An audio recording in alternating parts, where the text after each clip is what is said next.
Okay, welcome everyone to this very special Grand Rounds. Before we start, I'd like to acknowledge the traditional custodians of the land on which we are located. I'd also like to pay respect to elders both past, present, and extend that respect to other Indigenous Australians present online. As always, if you have questions for today's presenter, Grant, you can do this via the Zoom Q&A function. Submit your questions as they go, and so we'll be able to address them at the end of the presentation. Note that this webinar is being recorded and will be made available to view online. It is my great pleasure to introduce our speaker today, well known to all of us, Professor Grant McArthur. I actually don't have Grant's CV, but if I did have it and went through it, it would take up most of our time.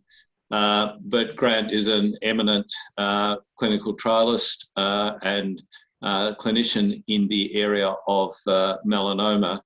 Over the last few years, it's been our privilege to have Grant as the Executive Director of the Victorian Comprehensive Cancer Centre. He has been working extremely hard to bring this alliance together. And as many will know, there's been recent announcement of some changes and updating of the alliance. So we asked Grant to present today. His talk will be 35 to 40 minutes. And after that, there will be time for discussion. And we really would like some vigorous discussion exploring the possibilities of using this alliance to promote the agenda, which is better care of those affected by breast cancer. So with that, I'm going to hand over to Grant, and again, thank you for agreeing to present to us today. Thank you, Grant. Well, thanks very much, Bruce, and absolute huge pleasure today. Brilliant timing after the Minister announced the new strategic program plan just last Friday to be able to get together with you. And, I have to share the conversation that Bruce and I had just prior to going live, and that, I very much see, breast cancer as a lead field in oncology. Breast cancer has led a lot of very, fundamental advances in care, all the way from, screening and early detection, from introduction of new therapies, targeted therapies, hormone therapy, followed on close in the footsteps of hematological malignancies with chemotherapy and first apply in the adjuvant setting. I mean, it just goes on and on what breast cancer has contributed. But what I think now is, in 2021, we're entering an era of cancer control where doing things better, improving our health services, our health system through cancer health services research is at the forefront. And, I really do see, breast cancer staying at the forefront there. So, fantastic to be with you today. The first of the tumour streams I've had the pleasure of being able to interact with. So let me get my slides up for you. Great. So, I'm going to talk to you today about this new strategic program plan, which we announced, the Minister Foley announced on Friday, and a bit of background about the way we're thinking about how we work at the VCCC to begin with, and then we'll get into some of the details around the program plan. You're getting it from the Executive Director, so it'll be high level, but I said to Bruce in introduction, please ask the hard questions, the breast cancer specific questions during the Q&A, and delighted to answer that as best as I can. And if I can't, there's lots of opportunity of passing it on and following it up with the rest of the team. Okay, so the VCCC Alliance has now been together for over 10 years. The vision that was set out over 10 years ago, I think, remains pertinent, and that's to save lives through integration of cancer research, education, and patient care. They're all, very important. The mantra is research-led improvements in outcome. And what's, key for the VCCC Alliance is innovation and collaboration to really move things forward across, all domains. Of course, we can't be world's best at everything, but across contributions across all the major domains of cancer control. Look, I think we should reflect on what our alliance brings to the people of Victoria and beyond. And these are some really powerful metrics: great critical mass of cancer researchers. You know, our research is world-class as based by citations and impact in the literature. 3 times the world average is what a relative citation impact is for cancer. That's, you know, is fantastic, is up there with the best jurisdictions in the world. We're doing pretty well across the Alliance members in recruitment to clinical trials, can do better. And this is something which we'd like to improve even more. A lot of students funding, which is growing. And of course, not only numbers of patients on trials, but actually nowadays in the era of personalised medicine, you do need to run a lot of clinical trials to answer specific questions, and there's a lot of activity. So this is an impressive, you know, critical mass of activity, you know, for all of us. Now, one area we're pushing as a framework for the VCCC is so-called collective impact, which some of you have heard of, but not all. This came out of the social sciences, actually, from California as a concept. And, you know, this is an idea of really trying to improve and deal with difficult situations, deeply entrenched problems, but in a highly structured way through a collaboration with multiple stakeholders. And really, that's the essence of what the VCCC does. We have the member entities, but we also have our other partners across the cancer sector that are stakeholders. And so, you know, collectively, we want to work together to tackle some difficult problems. So really, the idea of collective impact is actually beyond just simply collaborating. You know, we all do that, of course, in multiple ways. But we want to tackle complex problems. We want to think about systems, and, you know, collaboration underpins it all. And there's really 5 key elements that in this concept of collective impact. You know, one is a backbone organisation, and that's what the VCCC is. We have to identify a common agenda. You know, you won't solve complex things unless stakeholders agree on the common agenda. There needs to be, down the bottom there, mutually reinforcing activities across those stakeholders. A lot of communications, and we put, you know, quite a lot of effort in the VCCC in communications, because for a complex environment, multiple stakeholders, communications are vital. And the last of the 5 sort of key elements is something that we're really looking to grow in this next strategic program plan, and that is shared measurements for data and results. We want to become more data-driven in measuring our impact. So that's collective impact, and you'll be hearing more about that from VCCC, you know, throughout this strategic program plan. Now, a few things about the VCCC. Most of you probably know the Alliance well. I've already mentioned critical mass here, but the VCCC does have a distinct role because we're not a single institution. And that does enable us to really look at system changes and strategies. Leadership, absolutely important. You know, we have academic chairs, we have expert committees, our strategic program plan that I'm going to talk about. Each one of the 10 programs has steering committees with 2 chairs. So the leadership there is vital, and research and education leads. And in breast cancer, you know, really want to acknowledge great leadership from Bruce Mann and Belinda Yao, who together have done a terrific job in fostering a leadership model for the VCCC. I'm going to spend more time a little later on consumer informed, because that is so critical. Another area actually where breast cancer has led the way. What a wonderful organisation we have in this country, the Breast Cancer Network Australia, which has made such contributions to embedding the consumer voice in driving better outcomes for patients. And we want consumer-informed research education and changes to clinical care. And of course, I mentioned the VCCC as a backbone organisation, and now we have 40 plus dedicated staff. Really importantly, those staff don't sit all within the VCCC building. Those staff also work across the Alliance, and some staff physically embedded. If that happens nowadays, it's more virtually embedded in our members, as well as some of the staff being in the VCCC building.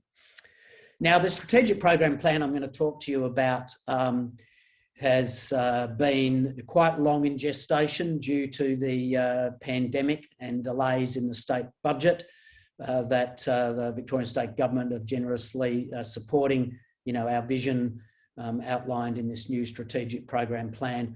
And so this has been a long time coming. There's really 4 phases. Early in 2019, so 2 years ago now, actually, we started with some blue sky thinking events about activities the VCCC can take on. We developed a strategy on a page. This is very topical now in development of strategies for organisations to be able to put your strategy on a page, and I'll show you the VCCC one in subsequent slides. There were a lot of consultations and some town hall type meetings, and thank you to everyone who contributed that's online today. We did a thing called investment logic map, which Victorian State Government are very keen on, which is basically looking at what impact you want from the investment. What ultimately can be delivered. You don't want to invest a lot of money that isn't going to solve a problem, so you define your problems and you look at what the impact might be and quantify that, and so we did that. And then a lot of hard work in convincing state government and many across the Alliance that this was the plan that we needed. We did put an addendum in post-COVID with delays in the state budget where, we really focused on some of the economic impact of investing in cancer research, education, and plans to improve care, because there are very solid economic outputs that are possible. And of course, now, and we can pick up in question time if you wish, state government really do see biomedical research and our health sector as being key components of the Victorian economy going forward, and we covered that in our addendum to state government. So following the announcement in the delayed state budget, now we're really at the phase of work plans being completed, programs are starting, and we're disseminating and mobilising, and had the official launch on Friday. So strategy on a page. Now I'm going to show you the page. This is not, of course, readable, but just to give you the framework, the way we've put this together with vision, aspiration and missions, then goals and objectives. And I'm going to talk about the objectives that form our programs, and there's some important foundation elements as well. So this is downloadable on the web, but just to drill in on some of the key elements of it. So there are 4 pillars, and I'm not going to go through each one today in any detail. However, we do have a discovery pillar. We have wonderful world-class biomedical research in Victoria, in cancer and also in other areas, and discovery remains key to really opening up new opportunities for patients.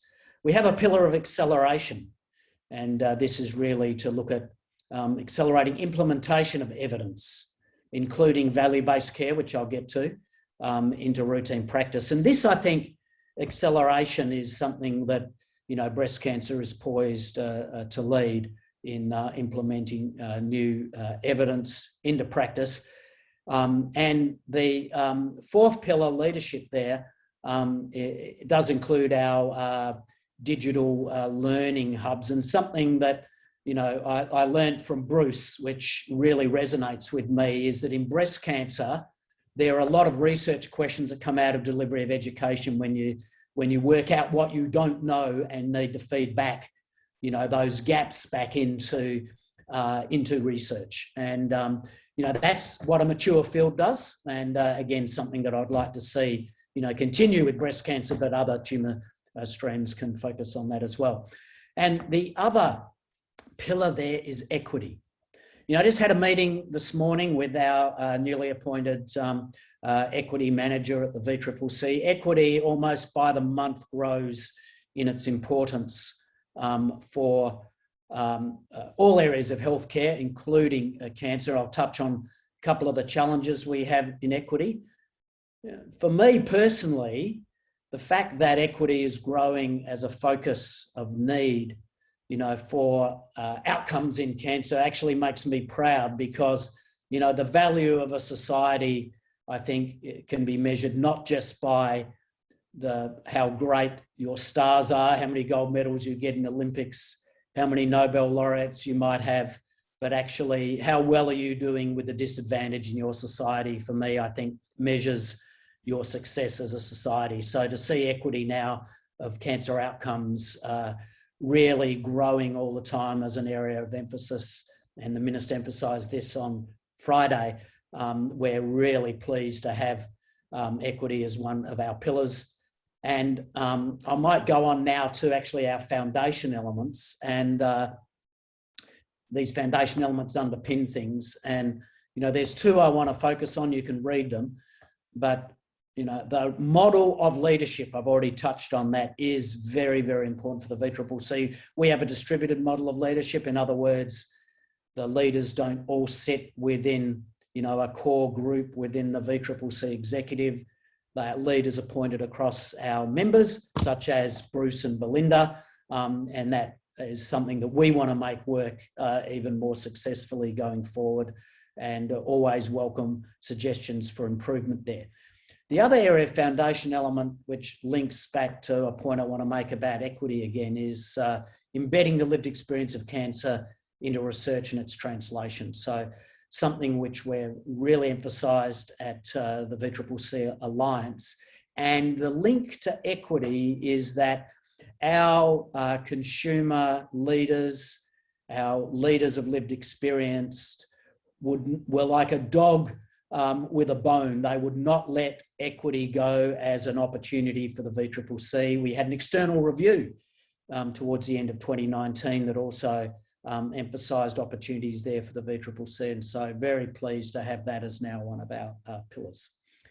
Now, given the importance of lived experience and consumers in cancer research, education and care, I'd just like now to focus for 3 or 4 minutes on embedding that voice of lived experience. We've had incredible success in building a framework for embedding the consumer voice in everything that we do. These are the 5 areas at which our consumers and patients can input the way we do things. We're now measuring all of this. We're reporting it to the board, the activities across these 5 broad areas of contribution. That goes for education, it goes for discovery research, it of course goes for clinical trials and implementation of research evidence. And so this is very important for the VCCC. Now, so you don't get sick of my voice today, I'm going to show you throughout the talk 3 short videos the team have put together. And the first one is around the contributions of our consumer team. Is why are you working with the VCCC Alliance?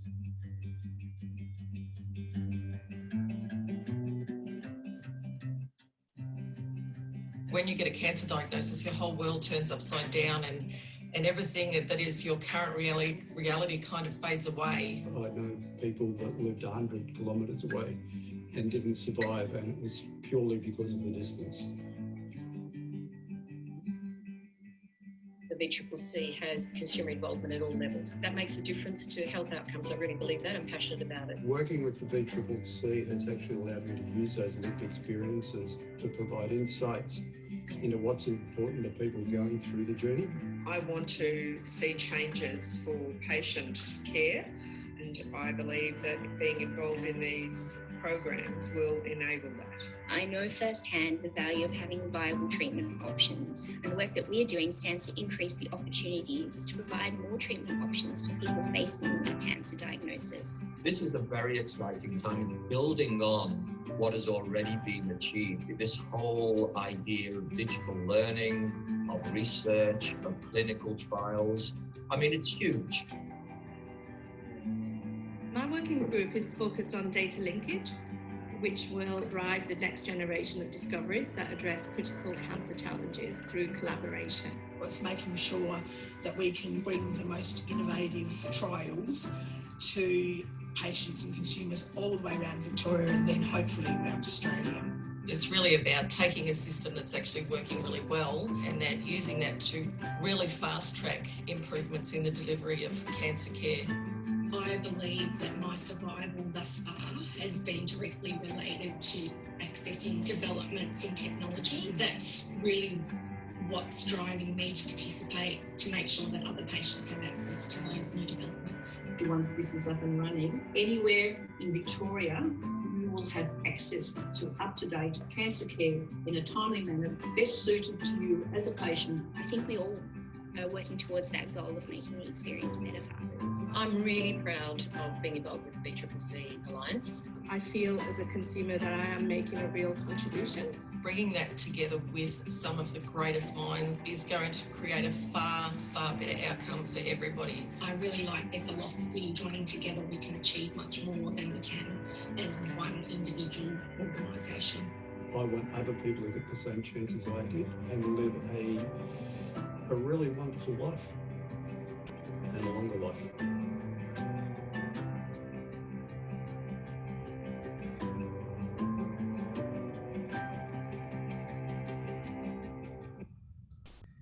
Yes, I think, very inspiring words there, and our consumer contributors there have really laid out, I think, what we're all trying to achieve. Now, I mentioned that one contribution of our consumer team was really emphasising this challenges of equity, and I'm just going to show you here out of the Victorian Cancer Plan Monitoring and Evaluation Framework 2 pieces of data from the so-called baseline report. So this dates back to 2014, but we're looking to improve this now with repeat measurement here. And there's two things here. One is the regional remote versus major cities 5-year survival remains unequal. 5% difference equates to many thousands of Victorians that are not alive at 5 years. So that's a challenge. And of course, we all know that there's huge disadvantage in Aboriginal Victorians when it comes to cancer outcomes. One piece of data here, the proportion of Victorians diagnosed with advanced solid cancers. That's a huge difference between Aboriginal and non-Aboriginal Victorians. And, really pleased that we'll be announcing the process to recruit a research and education lead, for Aboriginal and Torres Strait Islanders in Victoria for the VCCC in the days ahead. So the role there will be similar to what Bruce and Belinda provide for breast cancer, but to have an Aboriginal Torres Strait Islander community member with research credentials working with the VCCC is very exciting. So the strategic program plan aligns well with the Victorian Cancer Plan. These are the 6 real action area pillars for that plan, and that was endorsed by Parliament. Our sweet spot is mostly in research and that list of related priorities that you can lead there. But of course, it feeds into the prevention, screening, early detection, treatment and wellbeing and support as well. We can't, with the VCCC, basically put all resources equally shared across all of those pillars, but really with research-led improvements, we can make a contribution across all of the pillars. So the strategic program plan, the development of it, I've touched on that, but just a couple of metrics for you. So 250 contributors from over 35 organisations. The consumer committee members very active in developing the plan, 19.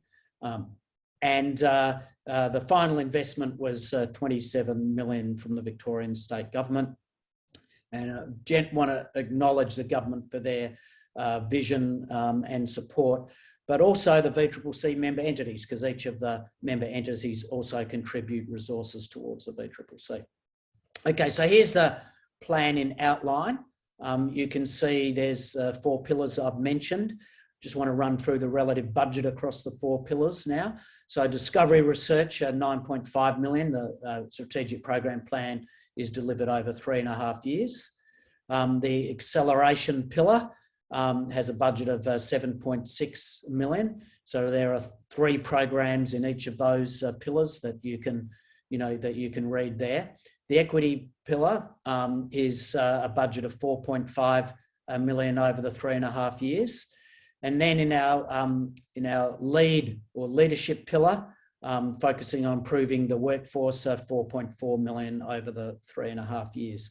So that's the relative spread of the budget, with the discovery research activities and clinical trials in the first 2 pillars relatively more expensive, of course, so that's why there's some more resources allocated there.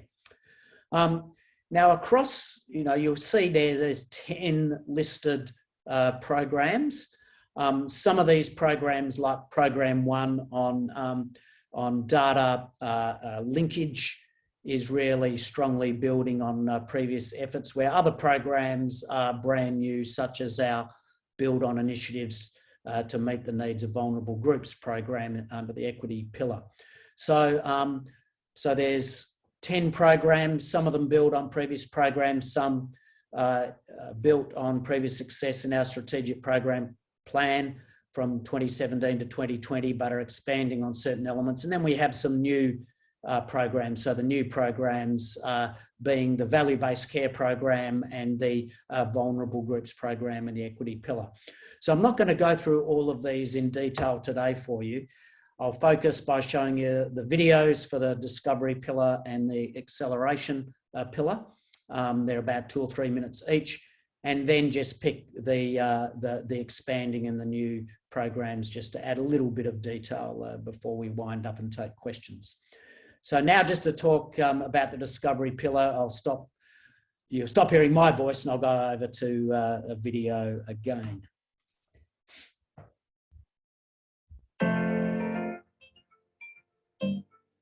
The fight against cancer starts in the lab, and our researchers need to be armed with the tools and technology they need to optimise the impact of their work. The discovery pillar of the VCCC Alliance Strategic Program Plan will empower collaboration across the VCCC Alliance to drive the next generation of discoveries that address critical cancer challenges. We'll focus on 3 core initiatives to enable discoveries: linking data, personalised cancer care, and the development of novel therapies. We know disjointed healthcare systems mean reduced patient care and outcomes. By connecting clinical, biological, genomic and patient experience data, we'll gain a better view of the patient experience across the entire continuum of care. We'll help link together large-scale primary care and acute services data, and we'll give researchers access to ethical, streamlined insights. We'll build a central hub to support project design and build capacity, and we'll explore new ways to connect even more different data types.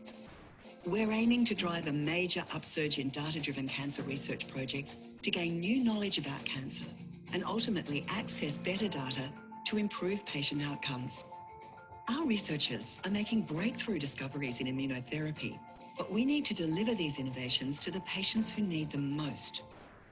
We'll make it easier for clinicians to translate groundbreaking cancer biology into personalised cancer care and bring together cross-functional teams critical to effective research translation.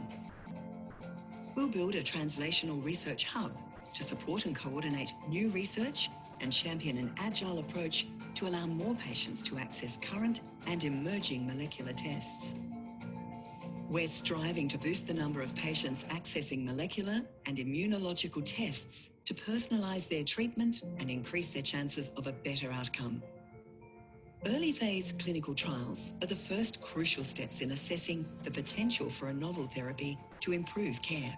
Yet roadblocks and red tape can get in the way. We'll create a standalone VCCC Alliance drug formulary to accelerate access to drugs for research and clinical trials, as well as a clinical trialist development hub to support new trial designs. will optimise clinical trial databases and processes for use across Victoria. We'll upskill and equip clinicians and scientists and work with industry to get research from the lab into early phase trials. It's our goal to increase the number of early phase clinical trials so more patients can access the right therapies in the right place at the right time. These discovery initiatives are fundamental to changing the way we tackle cancer in Victoria and will enable researchers and clinicians to deliver the next generation of breakthroughs to benefit patients with cancer into the future.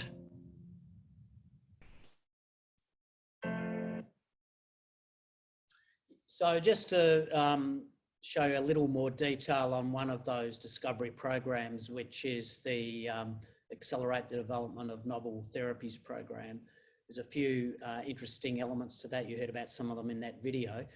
You know, one thing that I want to acknowledge great leadership from Ben Tran, who is engaged with the National Cancer Institute in the US to look at mirroring their efforts of a NCI drug formulary for the VCCC Alliance that ultimately could be expanded nationally to really get access to multiple drugs for investigator-initiated trials, particularly combination therapy. So that's exciting as we're really moving into the era now with drugs of combination treatments. Other elements to this program really expand on what's been happening previously around developing linkage between the phase 1 units. Things I'm particularly excited about, I just want to focus on the fourth one there for a moment. So we know that Australia and Victoria is tremendous at fundamental biomedical research. Our research outputs are fantastic. We're not so good at translating those findings into business opportunities and commercialisation. So building linkages with industry is a major opportunity, and I draw your attention to the Breakthrough Victoria Fund, which will invest $200 million a year for the next 10 years to help facilitate some of these activities. So very exciting about the opportunities there. Now I'd just like to go on just for the last video to talk about acceleration and that pillar and what we're trying to achieve there.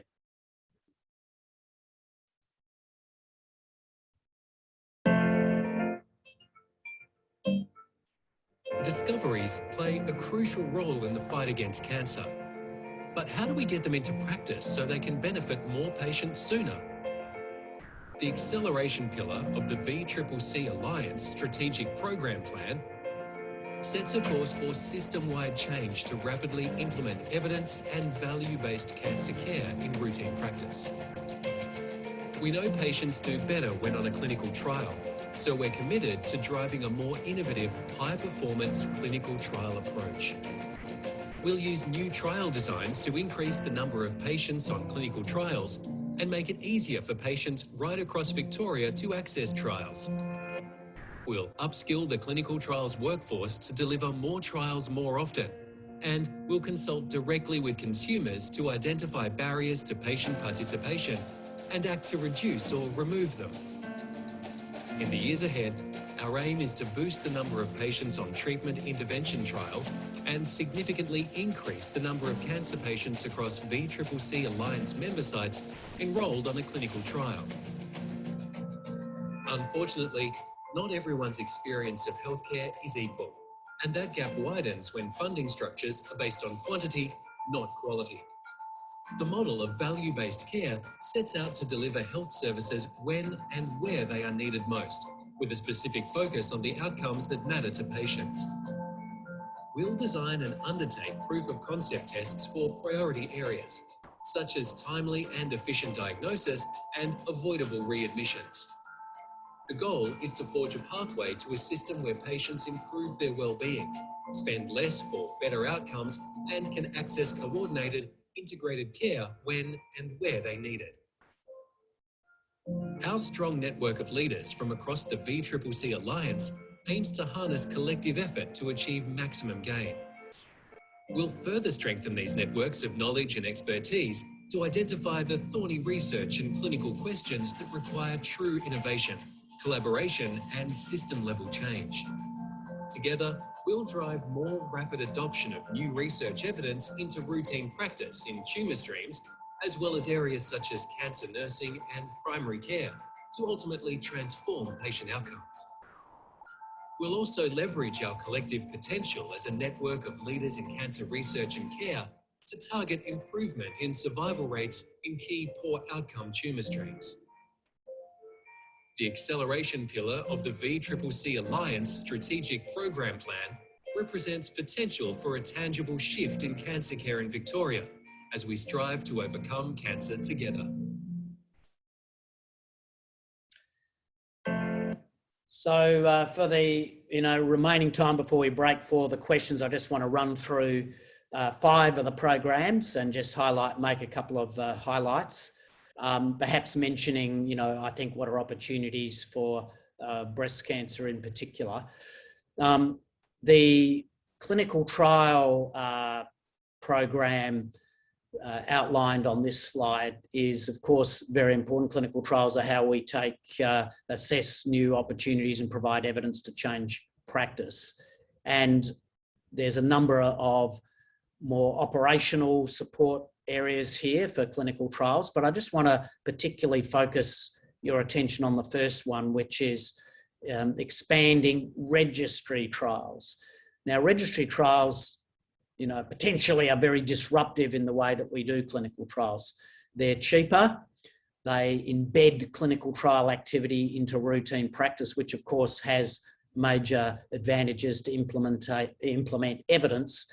If you're enrolling patients in a trial, then the evidence emerges. It's much easier when you're enrolling large numbers of patients on trials or addressing that question to then implement that into practice. So registry trials are a real opportunity, and I think that is something which a mature field like breast cancer research and clinical trials can really contribute to. The next program to highlight is one of the new programs for VCCC, which is to implement data-driven value-based cancer services. Now, value-based care is a challenge. It has had limited impact to date, so this is not easy, but to think fundamentally about funding cancer care in a way that adds value to patients in a very cost-effective manner is certainly worth exploring, and that's what we want to do at VCCC. There's 5 areas here that are considered as potential areas for investment. This is new, and so there's a process to prioritise which will be the priority projects to evaluate the potential for value-based care in Victoria. One I think is very relevant for breast cancer is the last one mentioned there, and that is thinking about value-based care initiatives that focus on patient-reported outcomes. I think in breast cancer is one area where patient-reported outcomes is most poised to have clinical impact, and to be very bold and thinking about how that might be used to fund certain cancer services is certainly worthy of exploration. That'll happen in this program.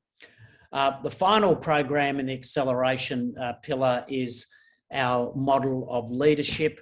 We see that our research and education leads are really key to implementing new evidence into practice, absolute fundamental for the VCCC, and hence we'll have this program across all the tumour streams for the VCCC Alliance members, plus influence beyond the Alliance. So finally, just the 2 equity programs, and then we'll move on to discussion. So the regions, as I mentioned, have poorer outcomes. We're going to expand the evaluation implementation of teletrials for the regions. We're building greater linkages with regional oncology centres with the VCCC Alliance, and the regional oncology centres see major challenges in less common cancers, which of course, being smaller centres with less critical mass of clinicians and researchers and educators is somewhat of a challenge. So that's another area of focus for this program. Finally, I've already touched on it, the building on initiative to meet the needs of vulnerable groups, really looking forward to building partnerships with the Aboriginal and Torres Strait Islander communities. Our research and education lead in that space will be vital, but also other areas of disadvantage, including culturally and linguistically diverse communities. Across the VCCC Alliance members, you know, we have some of the most culturally and linguistically diverse populations within our state, and so that's a real opportunity for us as well. So I thank you for your attention. You can download the plan from the VCCC website, and you can also get the strategy on a page. The plan has all the contact details with our program managers across the 10 programs. Please reach out, please make suggestions and contribute and be involved, and delighted now to move to questions and discussions. Thanks very much, Bruce. Thanks, Grant. That was a really nice presentation, and congratulations on all the work you and the team have done over the last couple of years. We have a question. I'd like invite everyone online to submit your questions. There's a lot that Grant's presented that is worthy of discussion. We have one. As a young clinician investigator, I wonder how you would advise, advocate, support non-drug trials across the VCCC Alliance. Yes. This is something that not only young but older non-medical oncology trialists would be interested in some discussion around. Yeah, look, I think this is a fantastic question because fundamentally, clinical trials are how we evaluate hypotheses, generate new evidence to change practice. And yes, drugs have dominated a lot of clinical trial activity, but that has to change in a learning health system that is building, you know, research-led changes to practice. So within the clinical trials program and also our leadership program, we're really looking to foster non-drug trial activities. And so there's mentorship programs that will be implemented, and people should look to get involved in, and ongoing educational programs about how to take your ideas into clinical trials to hopefully change practice. You know, I could just say that myself this week, I was really delighted to get a email from a young radiation oncologist who wants to use a new topical form of radiation with rhenium isotope, which you know, I certainly wasn't familiar with for treating skin cancer. And so, you know, that being my discipline, I'm going to give some advice there. But that's the sort of opportunities that we want to foster, doing new types of clinical trials. And also, I'll just circulate back another plug on that registry trial idea. Some clinical trials can be run without huge grants from NHMRC or MRFF in a format of a registry trial where the funding required is a lot lower. And so have a think about opportunities with registry trials, particularly for the non-drug trials, because I think that's so. I'd like to almost the perfect segue into a couple of questions I have, and that is around, well, it's relevant to registry trials, but one of the challenges that exists is that the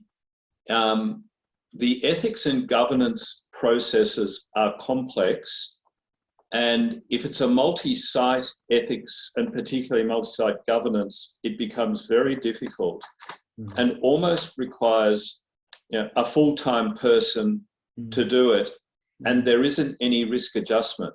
What is necessary for the simplest evaluation seems to be similar to that for a potentially sort of new toxic drug. Yep. And the Alliance address that, because the reason for ethics governance is so that things are ethical and, you know, appropriate. Yeah, no, Bruce, you've hit the nail on the head. That's a huge issue, actually, for research-led innovations in clinical care. I think we've got to get this right. We're getting, you know, a growing burden of complexity in the way that we're doing our trials that needs to be frank, it does need disruption. Registry trials is one way, but also looking at those processes and looking for simplification must continue. Ethics, I think we've made progress, but governance is getting more and more complicated and burdensome. And so that is a part of the clinical trials program. Marion Lischke is really leading that component of the work with her steering committee and generating a working group to tackle some of those things. So can I can't imagine a better grouping than the VCCC Alliance to address this. Yep, I don't think there is. So if not the VCCC, it won't happen. Yep. What can the breast cancer, research community, those interested, what can we do because we want to? Yeah, so look, I think to be involved and to feed, information, ideas to that working group. And, I wonder whether we might even, Bruce, think about holding, a workshop, on this as well, with plenty of thinking time leading in. Hey, can I put a proposal that there is a system that someone who can be the governance czar looks at the proposal and decides, is this low risk and can essentially be ticked off without extensive legal documentation versus this is something that needs high-level stuff? Because my impression is that many people in the process say, yes, it's simple, it shouldn't be like this, but this is the process we have. Yeah, no, you've identified a key area of need. It's got to change, and we do have the ability of contributing to that and trying to lead, genuine change, and I really do think it's got to happen. I'll share also a really interesting conversation I had with a very leading breast cancer researcher, Laura Esserman from California, a few years back, who was the PI of the I-SPY studies, very innovative studies in breast cancer, a series of adaptive randomized clinical trials. She was really pushing for let's not collect grade 1 and 2 adverse events, even for drugs, because the FDA aren't really interested in them. They're interested in the more severe grade 3, 4 events. And, that's the sort of, very big, challenging questions we need to ask. And I encourage everyone to please, push the envelope here, push us, push, your institutional research teams that administer research governance to really think about this. But we need a system-wide change. There are efforts to at least examine whether we can come with some standardized form of governance that would be cross-institutional, because one thing we don't want is one institution to have slick governance processes and other institutions to have burdensome governance processes. Okay, can I suggest you'll get enthusiastic participation, but we need to see progress. And Prue's just put up a very, probably even more challenging, but probably much more important. I'll just read it out. VCC, so breast cancer trial, has had several challenges to continue long-term follow-up of IBIS, which is a breast cancer prevention trial, one of which was because of approvals needed separately from all the separate state-based cancer registry rather than a national process. And that's for, I assume, this will be hard endpoints, or could, I guess, cancer notification or death. Now, again, if not VCCC, who can address that thing that should be straightforward? Yeah, no, great. Thanks, Prue. That's a really, really good examples of jurisdiction-based barriers to efficiency of research. So I'm really pleased, actually, that Cancer Australia and the new National Cancer Plan have prioritised data linkage as one area that needs reform. And the Australian Institute of Health and Welfare do collect data from multiple jurisdictions, but have have not been able in a really timely and efficient way link those data sets for researchers, but there's definitely an opportunity there. And I was just at a meeting this week attended by David Roeder. David Roeder, some people will be aware of, is from University of South Australia, is really the leader in data analysis and science in cancer nationally. David has now been appointed by Cancer Australia to help prioritise innovations in this area. And he is cautiously, optimistic that things might change in regards to national data linkage for projects, such as the IBIS study. You should have a one-stop shop. So national, multiple jurisdictions is always a problem, and we're certainly have no control over what our colleagues in other states do, as recent events have shown. What about VCCC and Victoria Cancer Registry? I'm sure there would be many tumour groups, and breast would be one, where some facilitated linkage with sort of the state-based cancer registry, death registry would facilitate things. Because again, if I can think of another number of projects that are relevant, but for each project to organise a linkage takes a lot of effort. Is that something that's in the overall plan that you've presented?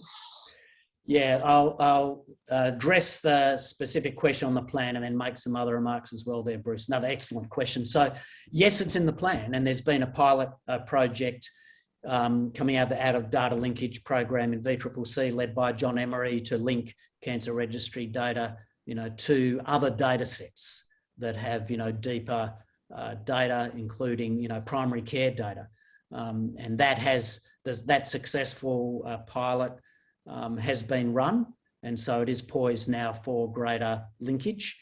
The other area of linkage for Victoria is with administrative data sets held by the department, and I think there's opportunities there as well. Martin Eisenman is now established, Martin is the chair of the VCCC and University of Melbourne Cancer Health Services Research Program, and Martin has now got arrangements in place to start to be able to link data sets with the administrative data held by the department, which I think is a major step forward as well.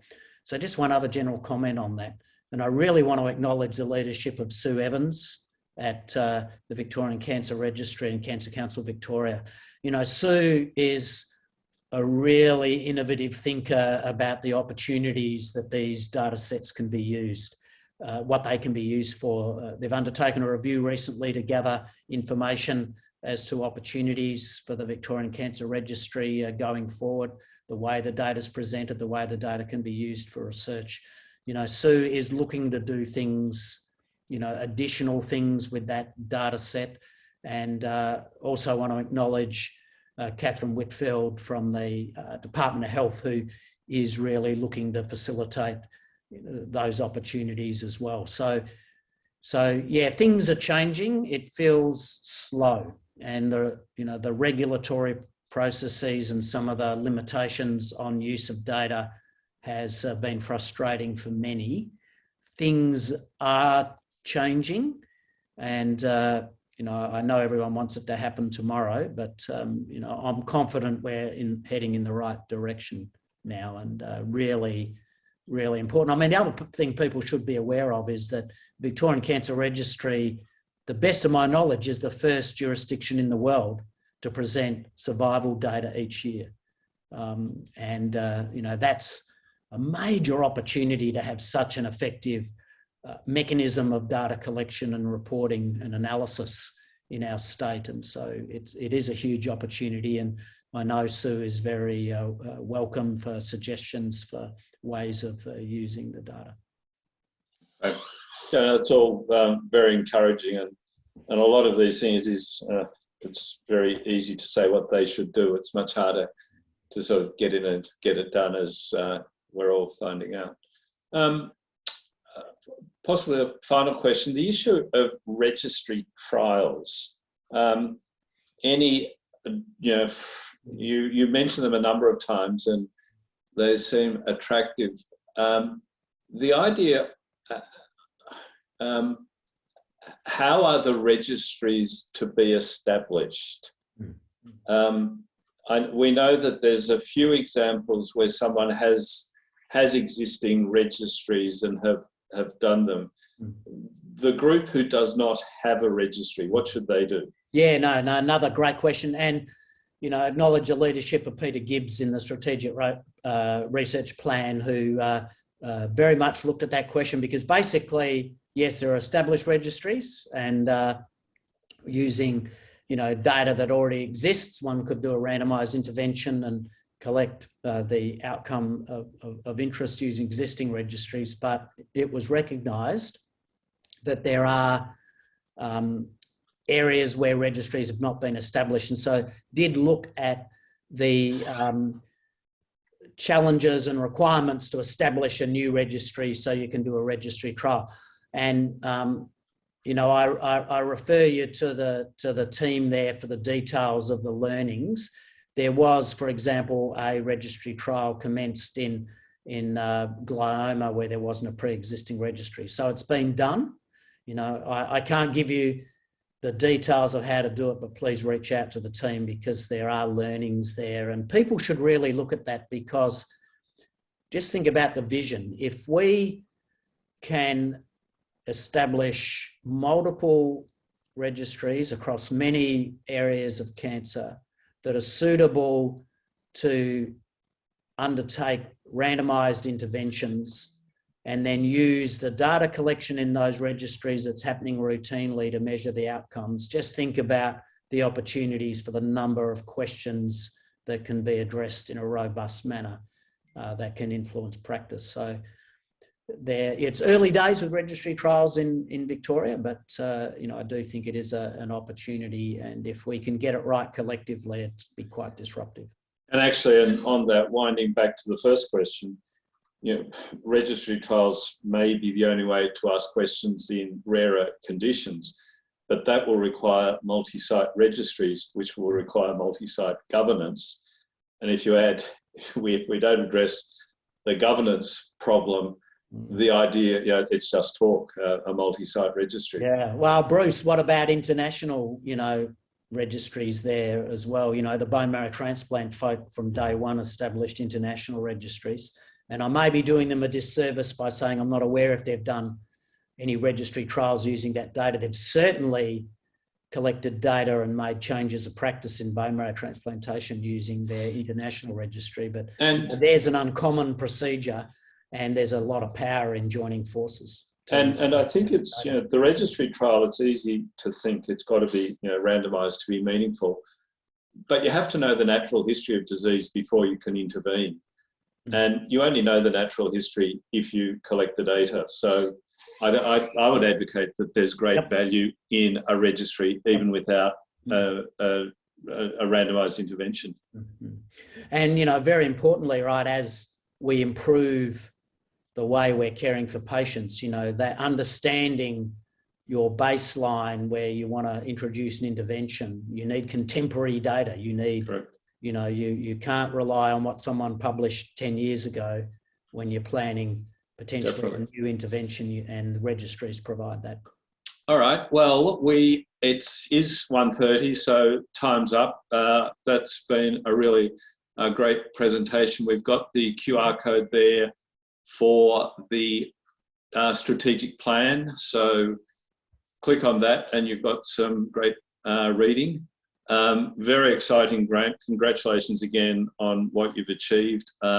There are obviously a number of opportunities here, and we look forward to taking part. I think we also look forward to yours and the Alliance's ongoing leadership in addressing some of the challenges we've been discussing that are currently holding back progress, and together we should be able to do it. Thank you, Bruce. And I might say, this is not my plan. This is not the VCCC team's plan. It's all of yours plan. And thank you for the contributions and ongoing engagement and support for the VCCC and the activities so that we can get better outcomes for our patients. Thank you. All right.